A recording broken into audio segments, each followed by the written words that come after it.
I really relate to John the Baptist because he was baptized, and so was I. And my name is John. Okay, I relate to a story that is in the Gospel of Luke about Mary and Martha. And they're two really good friends of Jesus. And one day he goes to their house for dinner, and Martha's in the kitchen and preparing the meal and doing all the kind of work for the guests to come. And Mary just comes and sits at Jesus' feet and listens to him talk and probably asks him questions. And so why I relate to that, or why I like it so much, is I would like to be probably more like Mary, where I would sit at Jesus' feet and spend time and talk. And I fear that sometimes I'm more like Martha in that I'm busy doing things, and I want to be more about just being with Jesus. I think my favorite Bible story is the story about the prodigal son. And I just think it gives such a beautiful picture of Jesus' love for us. And just like no matter how far we wander off the path or get so far away from God, that he's always there to like embrace us, and just so he's so accepting, and he's just so loving of us that he just has like a huge celebration for when we come back home.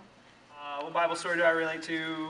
I relate to, it's just kind of a book, the Book of Ruth, just because all of the stuff that kind of goes on in that book, dealing with Naomi and her family and her losing her sons, I really relate to that. Just in my life, losing people, whether it's death or just walking out of my life, I grew really bitter towards God and towards just my surroundings. And I think the story has a great turnaround when Ruth decides that she's going to stick it out with Naomi, even though it's not her family and it's not her problem. And I think sometimes in our lives, when we grow bitter, we have to look at the surroundings and see the people that stick around with us. And so I think that's a story that I kind of relate to. So. Okay, this is going to sound really weird because at first you're going to wonder why. But it's the story told in the book of Hosea. And God tells Hosea to take a wife who is a prostitute, and her name is Gomer. And he marries this lady, and I guess she wasn't really a lady. He has kids with her. And then God speaks this prophetic word to Hosea and basically says Israel is like a faithless woman who runs off with other lovers and is not faithful to her husband. But I, meaning God, I will woo her back to me, and I will show her love, and then she will be my wife again. And after he tells Hosea this, he then tells Hosea, go get your wife. Yes, I know she's now with another man. She's being unfaithful to you, but go take her back and show her love. And so Hosea does that, and he takes his wife back and says, you're going to live with me, and we're going to be faithful to each other, and we're going to love each other. And that's what happens. And what I like about this story is that God gives Hosea this picture of what his love is like. And it's specific to Israel because Hosea is a prophet for Israel. The book covers a whole lot of all of Israel's wrongs and transgressions and all the things that Israel did against God.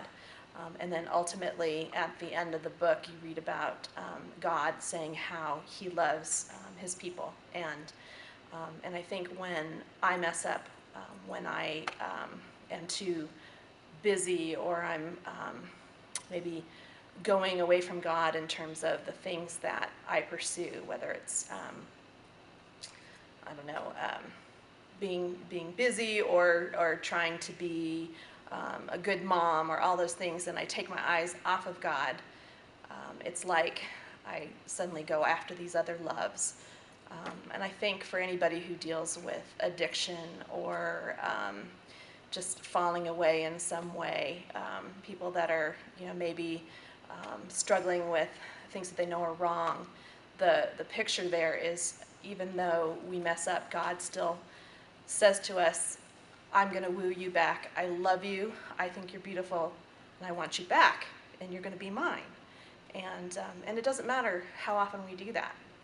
he will always bring that back. And so that is why I like that story, because I feel like there's been many times in my life where I've been, off doing my own thing, and oh no, God, I'm not going to pay attention to you right now, and He's always there saying, "Come back to me. I love you. You're mine." So one of the Bible stories that I relate to most is it comes from the Gospel of Matthew, where Jesus has just fed the 5,000 and sends the disciples out on a boat, and it gets all stormy and everybody's scared.